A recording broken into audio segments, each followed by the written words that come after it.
Labdien, dāmas un kungi, godātie kolēģi, priekšsēdētāji kungs. Man ir gods šeit stāvēt priekšā.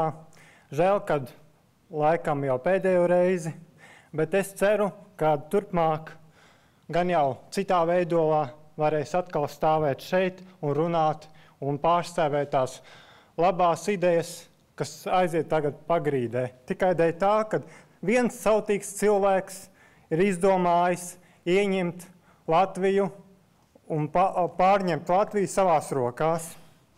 Sākumā es vēlētos raksturot pēdējā laikā valstī notiekošo. Es neuzskatu, ka par oligarkiem dēvētie cilvēki Latvijā vainojami pie ekonomiskajām problēmām valstī. Valsts prezidenta Valda Zatlera lēmumu rosināt Saeimas atlaišanu es lieku zem virsraksta. Ja es neesmu, tad viņa arī nav. Es uzskatu, Zatlers rīkojas savtīgi nolūku vadīts. Es domāju, ka Zatlers ar savu lēmumu ir novirzījis cilvēku domas no vēl svarīgākajām problēmām nekā tie 3 oligarhi. Viņš izmantoja situāciju brīdī, kad valda bezdarbs, smagā nodokļu nasta, kas uzkrauta mums visiem uz pleciem, pat zīdāniem, kas nav nepie kā vainīgs, un šķir cīņa.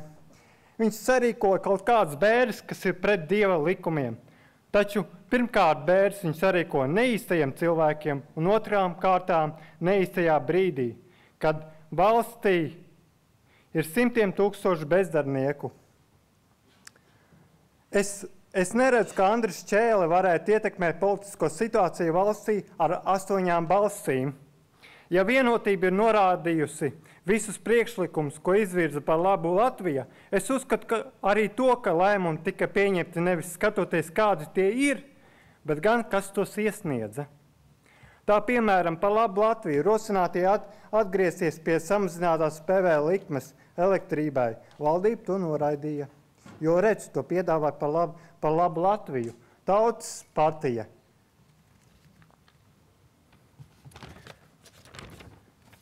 Par Saeimas atlaišanu es gribētu runāt. Pamatojas uz Latvijas Satversmes 48. pantu, valsts prezidentam ir tiesības ierosināt Saeimas atlaišanu. Bet Zatlera rīcībā es saskatu, ka tiek pārkāpts Satversmes 14. pants, kurā teikts, tiesības ierosināt tautas nobalsošanu par Saeimas atsaukšanu nevar izmantot gadu pēc Saeimas sanākšanas, gadu pirms Saeimas pilnvaru beigām, kā arī valsts prezidenta pilnvaru pēdējo 6 mēnešu laikā, kā arī agrāk par 6 mēnešiem pēc iepriekšējās tautas nobalsošanas par Saeimas atsaukšanu. Jo tas nesaskan ar Satversmes 50. pantu, kurā teikts, ja tautas nobalsošanā vairāk nekā pusi no nodotajām balsīm izsakās pret Saeimas atlaišanu, tad valsts prezidents uzskatāms par atlaistu, un Saeima ievēlē jaunu valsts prezidentu. Uz atlaistā prezidenta atlikušo pilnvaru laiku. Tas nozīmē, ja tauta neatlaiž Saeimu, tas nozīmē, ka Latvijas valsts prezidents Andris Bērziņš tiek atlaists, jo viņš jau ir pie varas. Latvija pērn bijusi 3. nabadzīgākā valsts Eiropas Savienībā. Latvijā pagājušajā gadā iekšzemes koprodukts pēc IKP uz vienu iedzīvotāju bija 3. zemākais Eiropas valsts vidū, veidojot 52% no vidējā līmeņa bloka. Par labu Latviju piedāvāja koalīcija daudzbērnu ģimenes atbalstīt, bet to noraidīja. Es varbūt būšu tas cilvēks, kas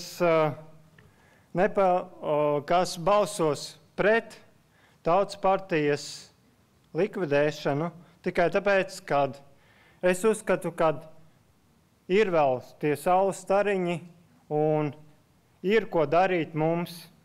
Bet ja tā nolems citi vairākums, tad lai nu tā notiek. Bet es varu pateikt to, ka es malā nestāvēšu un gaidīšu tad, kad būs citā veidolā, citā nosaukumā, atkal labējā partija. Un tad es pievienošos un tad redzēsim, kā būs tiem, kas grib visu sev. Es mīlu šo Latviju, un es gribu pateikt lielu paldies un vislielāko godu un cieņu izrādīt mūsu priekšsēdētājam Andrim Šķēlēm, Tautas partijas Rīgas nodaļu dāmām un visiem, tie, kas ir ieradušies un atbalstījuši mūs, vai nu tie būtu grūti brīži, vai tie būtu labi brīži. Paldies!